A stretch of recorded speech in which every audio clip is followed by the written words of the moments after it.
પુસ્તક વિશે ભાઈને આપણે વિનંતી કરીએ કે બે શબ્દો આપણને કહે.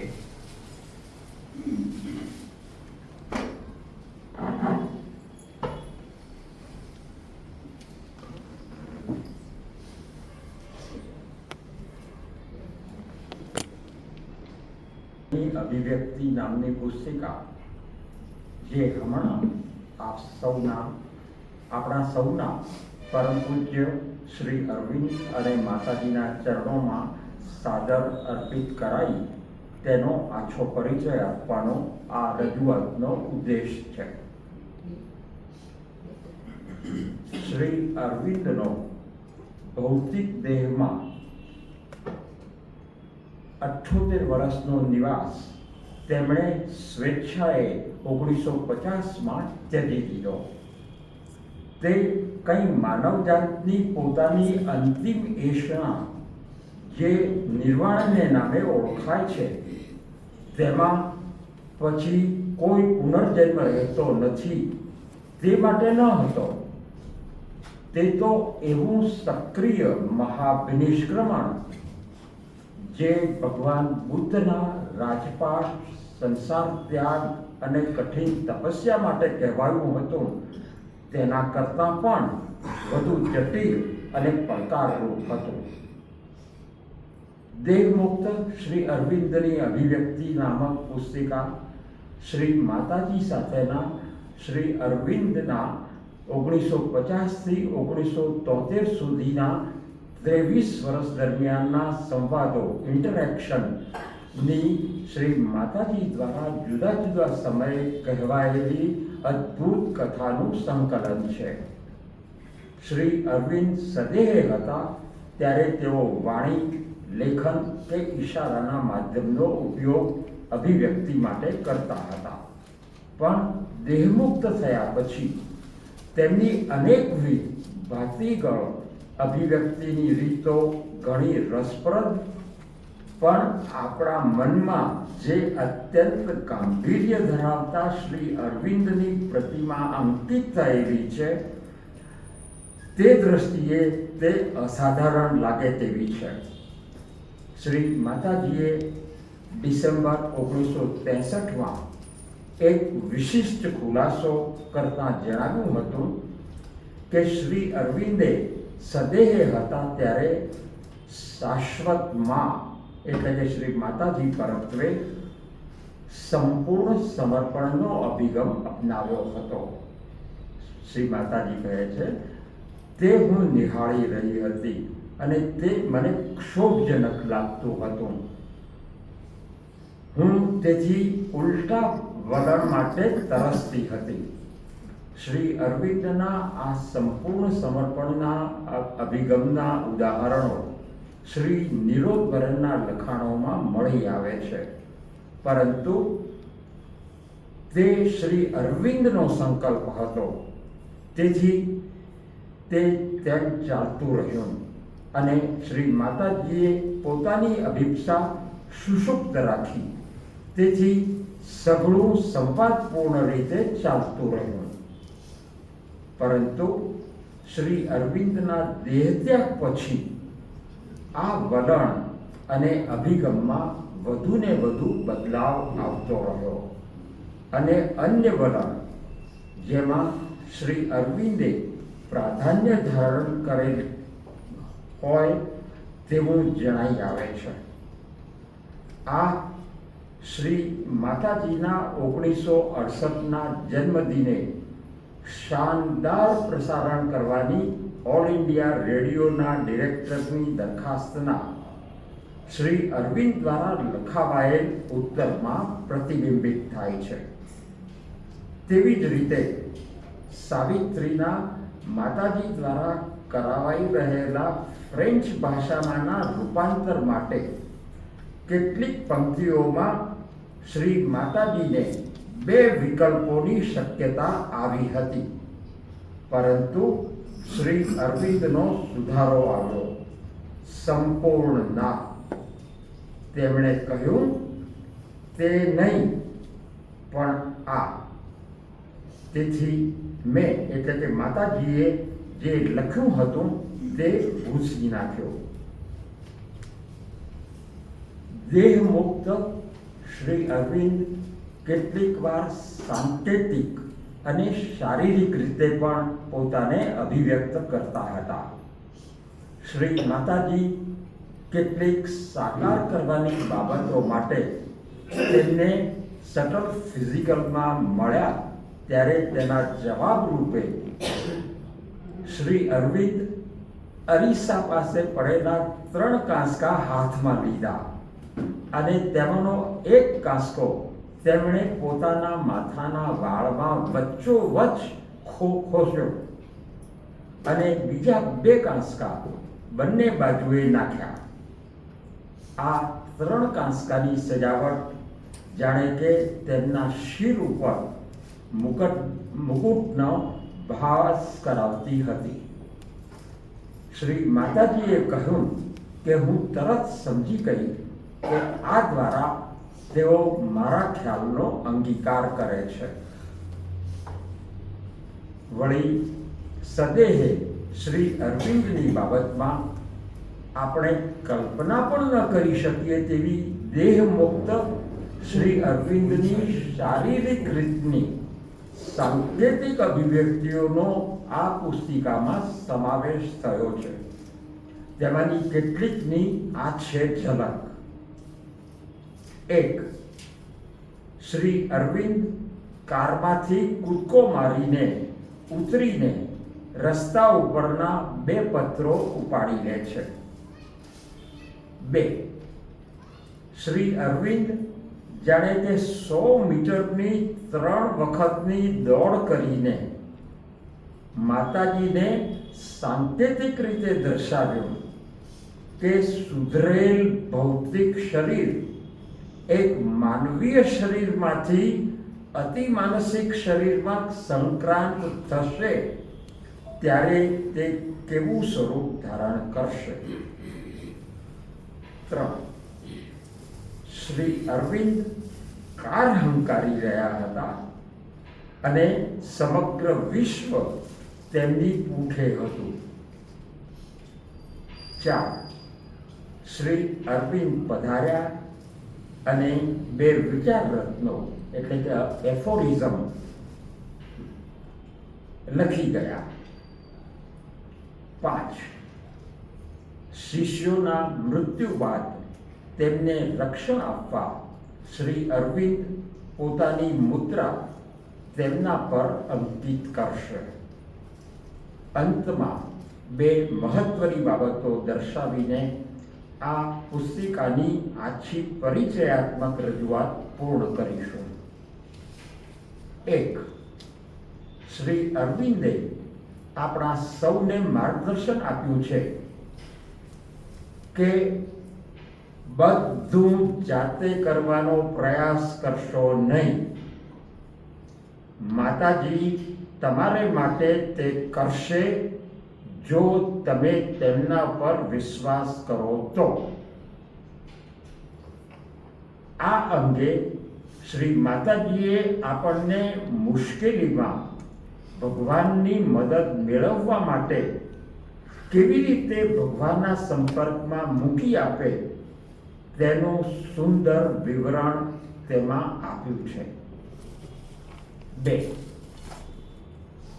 મીરા ને પેરિસમાં એટલે કે માતાજીને શ્રી અરવિંદના આવેલા વિઝન અનુસાર તેમની 29 માર્ચ 1914માં યથાતથ પોંડિચેરી ખાતે થયેલી પહેલી મુલાકાત અને જાપાનમાંથી વિદાય લેતા પૂર્વે તેમને ધ્યાનમાં પ્રથમવાર પરમ પ્રભુના દિવ્ય દર્શન થયા અને પ્રભુએ તેમની બાહુઓમાં તેમને સમાવિષ્ટ કરી લીધા તેનું હૃદયસ્પર્શી વર્ણન અને શ્રી અરવિંદનો અણસાર તેમની 24મી એપ્રિલ 1920ની બીજી મુલાકાત અંગે શ્રી માતાજીએ એક શિષ્યને 1961ના ડિસેમ્બર માસમાં આપેલ વિગતવાર વાર્તાલાપમાં રજૂ થયેલ છે, જે આ પુસ્તિકામાં પણ છે. આ પુસ્તિકા અને અગાઉ 2021માં પ્રગટ કરાયેલ આ પુસ્તિકા દેહમુક્ત શ્રી અરવિંદ મહત્તર સિદ્ધિ માટે કાર્યરત જીવન નામની એક સુદીર્ઘ સંશોધનને અંતે તૈયાર થયેલ બૃહદ ગ્રંથ શ્રી અરવિંદ દેહ ત્યાગ પછી સર્વત્ર છે અને આપણને ઉચ્ચ જીવન માટે દોરી રહ્યા છે તેવા શીર્ષકવાળા બૃહદ ગ્રંથનો એક નાનકડો અંશ છે. આ પુસ્તિકા શ્રી અરવિંદની માતાજી સાથેની અભિવ્યક્તિ નામક બૃહદ ગ્રંથના 5મા પ્રકરણમાં આપવામાં આવેલ વિગતો પર મહદઅંશે આધારિત છે. 1926ના 24મી નવેમ્બરના સિદ્ધિ દિનની શતાબ્દીના પ્રથમ દિને આ અવતારી બેલડીએ આપણી સાધનામાં માર્ગદર્શનરૂપ થઈ શકે તેવી અભિવ્યક્તિની જે પ્રસાદી આપી છે તે માટે તેમનો અંતઃકરણપૂર્વક સમર્પણ ભાવ સાથે આભાર માનું છું અને તે આપ સર્વ સહયાત્રીઓ સાથે શેર કરતા આનંદ અનુભવું છું. આજે અર્પણ વિધિમાં 2 બાલિકાઓ જે પાર્ટિસિપેટ કર્યું છે તે એક પ્રતિકાત્મક છે. આપણા સેન્ટરમાં યંગ બ્લડ આવી રહ્યું છે એટલું જ નહીં, પણ સક્રિય થઈ રહ્યું છે તેની એ આપણને અનુભૂતિ કરાવે છે. આ વાત એટલા માટે મને યાદ આવે છે કે એક વખતે દિવાનભાઈએ કહ્યું હતું કે હજારો નવયુવાનો આવી રહ્યા છે એ જે અમારું કામ ઉપાડી લેવા માટે આવી રહ્યા છે. આ વાત એમણે મારી સાથે વાતચીતમાં કહ્યું હતું. એટલા માટે આ જે યૌવન ધન આવી રહ્યું છે એનું પ્રતીક આભાર.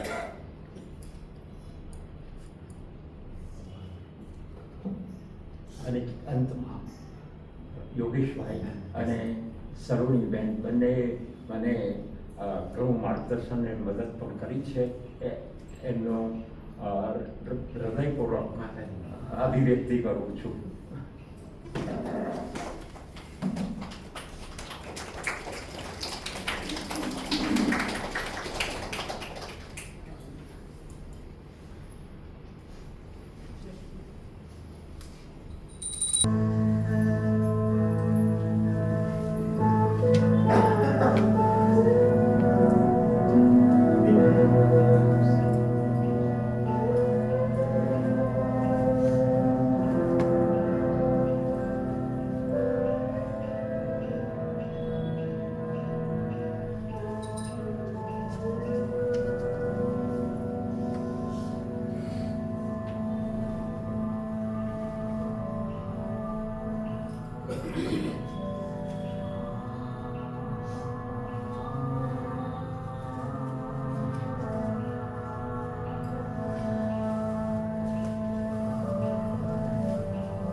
24 નવેમ્બર 1926ના રોજ અધિમનસ ચેતનાનું, શ્રી કૃષ્ણની ચેતનાનું શ્રી અરવિંદના દેહમાં અવતરણ અને સદાયને માટે સ્થાપન થઈ ગયું હતું.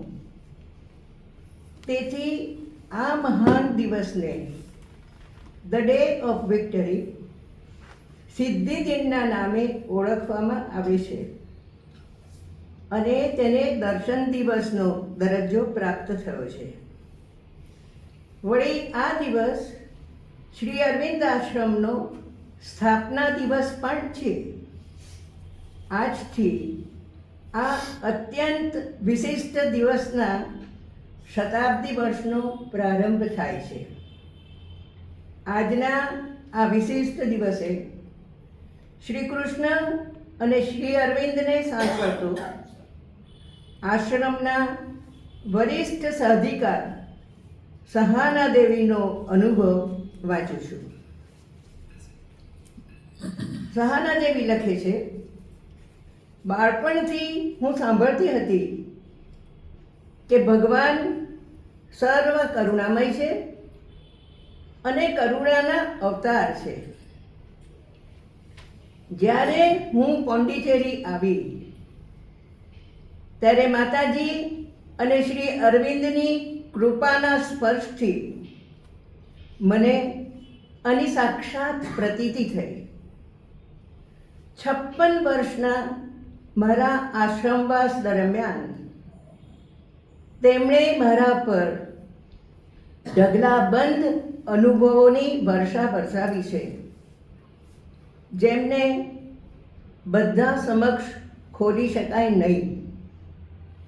પરંતુ હું એક અનુભવ પ્રકટ કરીશ અને પછી સંસ્મરણોની મારી મંજૂષા બંધ કરી દઈશ.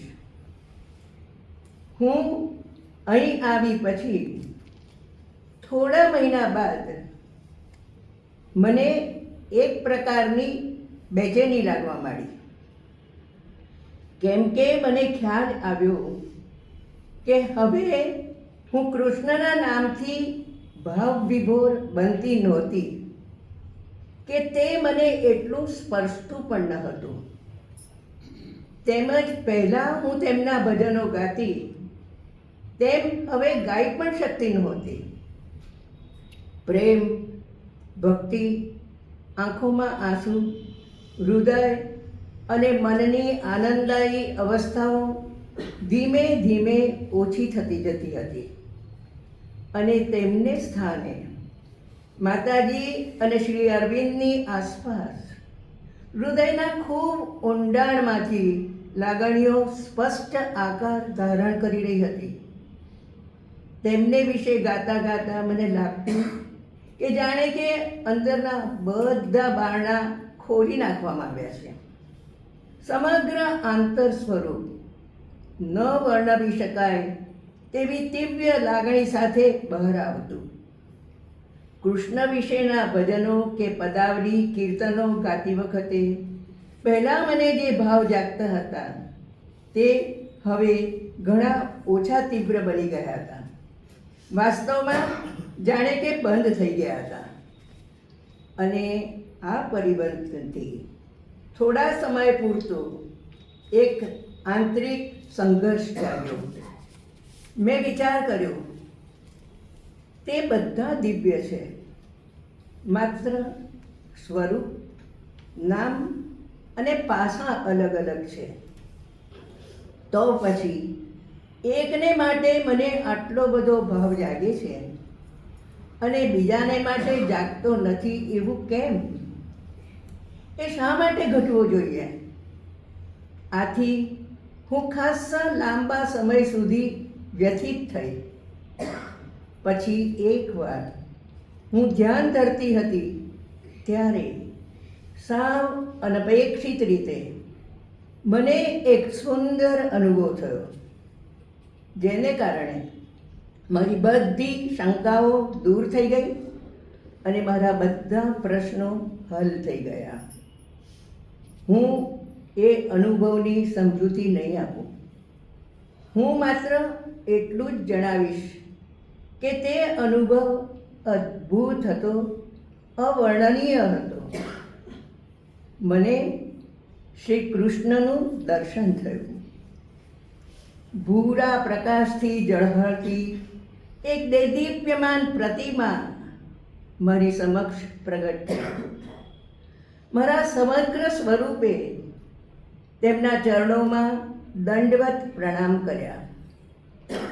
આંસુ વહેતા હતા અને હું મારા બંને જોડેલા હાથ લાંબા કરી બોલ્યા જ કરતી હતી, હે પ્રભુ, હે મારા પ્રિયતમ ભગવાન. એ બોલવામાં મને તેમની સાથે એકતાની એવી તો અજ્ઞાત અત્યંત મધુર લાગણી થઈ આવી કે મેં અદ્ભુત આનંદના મહાસાગરમાં ડૂબકી મારી, જેને પરિણામે મારામાંથી આ ઉદ્ગારો સરી પડ્યા, અરે કેટલા નિકટ, કેટલા નિકટ, એટલા નિકટ કે આખા જગતમાં મારું આટલું પોતીકું બીજું કોઈ હોઈ શકે જ નહીં. એ એકતાની અને પોતિકાપણાની લાગણી વિશે આથી બધું કાંઈ જ કહી શકાય તેમ નથી. પાર્થિવ પોતિકાપણાની લાગણી જેનાથી જન્મે છે તેના કરતાં સાવ જુદા જ તત્વોમાંથી આ પોતિકાપણાની લાગણી બની હતી. આ તત્વો અહીં અસ્તિત્વ ધરાવતા જ નથી. માત્ર ભગવાન પોતે એટલા નિકટ આવે છે કે તેઓ જ તેમની સાથે આ પોતિકાપણાની લાગણી લઈ આવે છે અને આપણામાં ભરી દે છે. એ ભાવો સાવ જુદા જ કોટીના, જુદી જ દુનિયાના હોય છે. પ્રભુના કોઈ વિરલ મૂળના પરમ સ્પર્શથી સભર હોય છે. આ અવર્ણનીય અનુભૂતિથી મને અભિભૂત કરીને તેઓ અદૃશ્ય થઈ ગયા. જતાં જતાં આ સ્વસ્તિ વચનો કહીને, આ સંઘર્ષ શા માટે, આ સંઘર્ષ શા માટે? હું શ્રી અરવિંદ સાથે એક થઈ ગયો છું. શ્રી અરવિંદના ભાવિ અતિમનસ આવિર્ભાવના આવી રહેલા પ્રભાતે નવી ચેતનાની જાગૃતિ માટે જાણે કે આ સદાયનો સાદ હતો. મેં આ બધું શ્રી અરવિંદને લખી જણાવ્યું અને તેમને પૂછ્યું, મારા જેવી અયોગ્ય વ્યક્તિ, નબળી સાધિકાએ આ અનુભૂતિને કઈ રીતે લેવાની? હું તેને બરાબર સમજી છું? શ્રી અરવિંદે ઉત્તર આપ્યો, કૃષ્ણ સિવાય બીજું કોણ મારી સાથે એક થઈ શકે? અસ્તુ.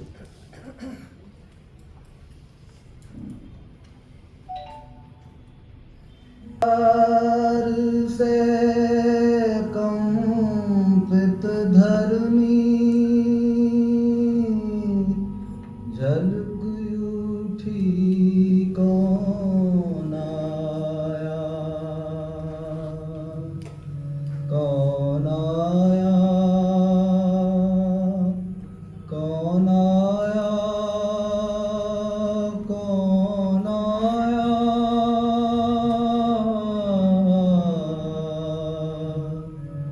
चंद्र की शीतलताई आई, सूरज ओजस लाया,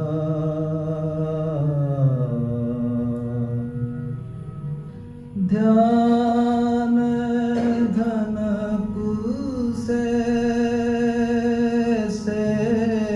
तू बांधा,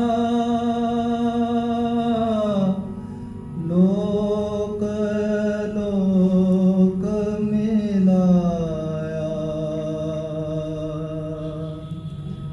ध्यान धनक से तू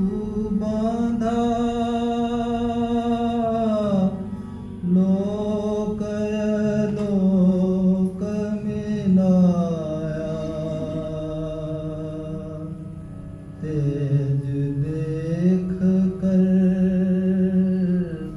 भाग्य की रानी सहसा शीस निवाया। युक्त हुई दैन्य घटाएं, युक्त हुई दैन्य घटाएं, गरजी बल दिखलाया। युक्त हुई दैन्य घटाएं, गरजी बल दिखलाया। बुझते दीप की शिखा देख कर योगेश्वर मुस्काया। लोकनाथ फिर छोड़ सिंहासन, पृथ्वी साज सजाया। लोकनाथ फिर छोड़ सिंहासन, पृथ्वी साज सजाया। जय अरविंदो, जय अरविंदो, जय अरविंदो।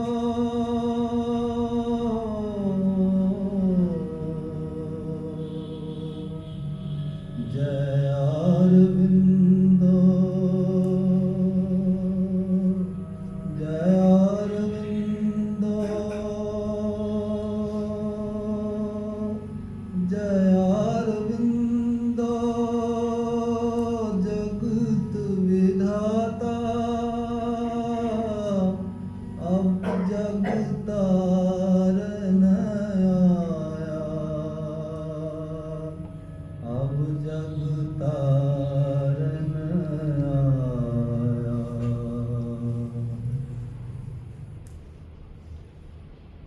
કૃષ્ણની ચેતનાના શ્રી અરવિંદના દેહમાં અવતરણ તથા સ્થાપનના પાવન પ્રસંગનું પારાયણ કરીને ચાલો આપણે સૌ પાવન થઈએ.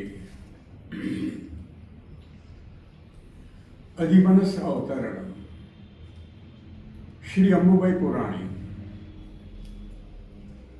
આ દિવસનું મહત્વ સમજવા માટે શ્રી અરવિંદને છેક 1908-9માં સર્વત્ર કૃષ્ણનો જે અનુભવ થયો હતો તેને 24 નવેમ્બર 1926 સાથે જોડવો જરૂરી છે. 1926ની 15મી ઓગસ્ટ પહેલાના અને પછીના સાંજના વાર્તાલાપોનો જોક બદલાવા માંડ્યો હતો. એ સ્પષ્ટ થતું જતું હતું કે મન અને સર્વોચ્ચ અતિમનસ વચ્ચેની કડીના મહત્વ ઉપર ભાર દેવામાં આવી રહ્યો હતો. શ્રી અરવિંદે એને નામ આપ્યું અધિમનસ. 1920થી 26ના ગાળાના 6 વર્ષો દરમિયાન એ પણ સ્પષ્ટ થયું હતું કે તેઓ ઊર્ધ્વતર ચેતના પ્રત્યે અને એ ચેતનાની અંદર માત્ર આરોહણ કરવામાં જ નહીં પરંતુ તે ચેતનાનું પ્રકૃતિમાં અવતરણ કરાવવાના કાર્યમાં પણ ઘણા આગળ વધ્યા હતા. નવેમ્બરની શરૂઆતમાં ઘણીવાર સાંજના વાર્તાલાપોનો વિષય બનતો દિવ્ય ચેતનાના અવતરણની શક્યતા અને એની પ્રક્રિયા. તેથી આ સાંજના વાર્તાલાપો પરથી ઘણા સાધકોને એમ લાગ્યું કે આ અવતરણ હવે નજીકમાં જ છે. શ્રી અરવિંદ અને માતાજીની કૃપાથી સાધકોને જ્યારે એમ લાગ્યું કે આ અવતરણ હવે નજીકમાં જ છે, ત્યારે સ્વાભાવિક છે કે તેમના હૈયામાં અપેક્ષા ભર્યો અને એકાગ્ર ઉત્સાહ વ્યાપી ગયો. છેવટે આવી પહોંચ્યો એ મહાન દિવસ. નવેમ્બરની શરૂઆતથી જ ઉર્ધ્વતર શક્તિનું દબાણ અસહ્ય બનવા લાગ્યું. આટલા વર્ષોથી માતાજી જેની રાહ જોતા હતા તે દિવસ આવ્યો 24મી નવેમ્બરે. સૂર્ય લગભગ આથમી ચૂક્યો હતો અને દરેક જણ પોતાની પ્રવૃત્તિમાં વ્યસ્ત હતું. કેટલાક સમુદ્ર કિનારે ચાલવા માટે ગયા હતા. ત્યારે માતાજીએ બધા શિષ્યોને કહેવડાવ્યું કે જ્યાં રોજનું ધ્યાન કરવામાં આવતું હતું એ વરંડામાં બધાએ શક્ય એટલું જલ્દી એકઠા થવું. બધાને સંદેશો પહોંચતા વાર ન લાગી. 6 વાગ્યા સુધીમાં તો મોટા ભાગના શિષ્યો એકઠા થઈ ગયા. અંધારું થવા લાગ્યું હતું. વરંડામાં શ્રી અરવિંદના ઓરડાના બારણાની બાજુની દિવાલ ઉપર એમની ખુરશીની બાજુમાં જ સોનેરી ભરતકામથી ઉપસાવવામાં આવેલી ચીની સર્પરાક્ષસોની આકૃતિઓ વાળો એક કાળો રેશમી પડદો લટકાવવામાં આવ્યો હતો. આ 3 સર્પરાક્ષસો એવી રીતે દોરવામાં આવ્યા હતા કે પ્રત્યેકના મોઢામાં આગળનાની પૂંછડીનો છેડો આવે. આ 3થી આખો પડદો એક છેડાથી બીજા છેડા સુધી ભરાઈ ગયો હતો. અમને પાછળથી જાણવા મળ્યું કે ચીનમાં એક ભવિષ્યવાણી કરવામાં આવી હતી કે જ્યારે પૃથ્વી, મનઃપ્રદેશ અને આકાશના આ 3 સર્પરાક્ષસો મળશે ત્યારે પૃથ્વી ઉપર સત્ય આવિર્ભાવ પામશે. આજે 24મી નવેમ્બરે સત્યનું અવતરણ થઈ રહ્યું હતું અને પડદો લટકાવવાનું સૂચક હતું. શિષ્યો ત્યાં એકઠા થઈ ગયા પછી વાતાવરણમાં એક ગહન શાંતિ છવાઈ ગઈ. ઘણાએ જોયું કે પ્રકાશનું દરિયાઈ પૂર ઉપરથી નીચે ધસમસતું ઉતરી રહ્યું છે. હાજર રહેલા દરેકને પોતાના મસ્તક ઉપર એક પ્રકારના દબાણનો અનુભવ થયો. સમગ્ર વાતાવરણ કોઈ વિદ્યુત શક્તિથી અત્યંત સભર હતું. એ નિરોતામાં એકાગ્ર અપેક્ષા અને અભિપ્સાથી સભર એ વાતાવરણમાં, એ વિદ્યુત ભારિત વાતાવરણમાં પ્રવેશદ્વારની પાછળ આમ તો રોજિંદો આજે સાવ અસાધારણ પદરવ સંભળાયો. અપેક્ષાનું પૂર ઉમટ્યું. અધખુલ્લા બારણામાંથી શ્રી અરવિંદ અને માતાજી દેખાયા. માતાજીએ આંખના ઈશારાથી શ્રી અરવિંદને બહાર આવવા વિનંતી કરી. શ્રી અરવિંદે પણ એવા જ ઈશારાથી માતાજીને તેમ કરવાનું સૂચન કર્યું. ધીમા ગૌરવશાળી પગલે માતાજી પહેલા બહાર આવ્યા. પાછળ આવ્યા શ્રી અરવિંદ એમની ભવ્ય ચાલમાં. શ્રી અરવિંદની ખુરશીની આગળ સામાન્ય રીતે રાખવામાં આવતું ટેબલ આજે ખસેડી લેવામાં આવ્યું હતું. માતાજી નાના સ્ટૂલ પર શ્રી અરવિંદની જમણી બાજુએ બેઠા. સંપૂર્ણ શાંતિ હતી, જીવંત શાંતિ. માત્ર જીવંત નહીં પણ દિવ્યતાથી ઉભરાતી.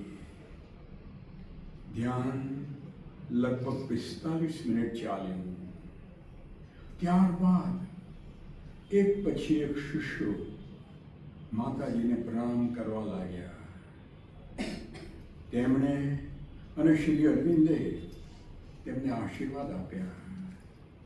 જ્યારે કોઈ શિષ્ય પ્રણામ કરતો ત્યારે માતાજીના હાથ પાછળ શ્રી અરવિંદનો હાથ લંબાતો, જાણે કે તેઓ માતાજી દ્વારા આશીર્વાદ આપતા હતા. આશીર્વાદ પછી એ જ શાંતિમાં ફરીથી એક નાનકડું ધ્યાન કરવામાં આવ્યું. આશીર્વાદ અને શાંત ધ્યાનની વચ્ચેના ગાળામાં ઘણાને સ્પષ્ટ અનુભવો થયા. જ્યારે બધું પૂરું થયું ત્યારે એમને લાગ્યું કે તેઓ એક દિવ્ય સ્વપ્નમાંથી જાગ્યા છે. પછી એમને આ પ્રસંગની ભવ્યતા, એનું કાવ્ય અને એના પૂર્ણ સૌંદર્યની પ્રતીતિ થઈ. માત્ર એવું નહોતું કે મુઠ્ઠીભર શિષ્યો તેમના પરમ ગુરુ અને માતાજી પાસેથી પૃથ્વીના એક નાનકડા ખૂણામાં આશીર્વાદ લઈ રહ્યા હતા. ના, આ પ્રસંગનું મહત્વ એનાથી ઘણું વધારે હતું. એ ગહન શાંતિમાં કોઈ વડલાના અંકુરની માફક એક જબરજસ્ત આધ્યાત્મિક કાર્યનો આરંભ અંકુરિત થયો હતો. દરેકના ઉપર દિવ્યતાની જે ઊંડી છાપ પડી એ દરેકને માટે એક અણમોલ ખજાનો બની ગયો. શ્રી અરવિંદ અને માતાજી અંદર ગયા. તરત જ દત્તાને પ્રેરણા થઈ. એ શાંતિમાં તે બોલી ઉઠી, આજે પ્રભુનું શરીરમાં અવતરણ થયું છે. આ અવતરણ વિશે શ્રી અરવિંદે પાછળથી ઘણા પ્રસંગોએ લખ્યું છે. 1935ના ઓક્ટોબરમાં તેમણે નીચે મુજબ લખ્યું હતું. 1926ની 24મી નવેમ્બરે કૃષ્ણનું શરીરમાં અવતરણ થયું. કૃષ્ણ અતિમનસ પ્રકાશ નથી. કૃષ્ણના અવતરણનો અર્થ થાય છે અધિમનસ દેવતાનું અવતરણ. અધિમનસ એ અતિમનસના અને આનંદના અવતરણને તૈયાર કરે છે. તે પોતે અતિમનસ નથી. કૃષ્ણ આનંદમય છે. તેઓ અધિમનસ દ્વારા ઉત્ક્રાંતિને આનંદ તરફ લઈ જાય છે અને એ રીતે એને આધાર આપે છે. તે દિવસની નોંધમાં ચંપકલાલજીએ આ પ્રમાણે લખ્યું છે. દત્તા બોલી, ભગવાન કૃષ્ણ પધાર્યા છે. તેમણે યાતનાનું નરક સમાપ્ત કર્યું છે. તેમણે દુઃખો ઉપર વિજય પ્રાપ્ત કર્યો છે. તેમણે મૃત્યુને જીતી લીધું છે. તેમણે સર્વ કંઈ જીતી લીધું છે. તેમણે આજે રાત્રે અવતરણ કર્યું છે. તેઓ અમરત્વ અને આનંદ લઈને આવ્યા છે. ઓમ.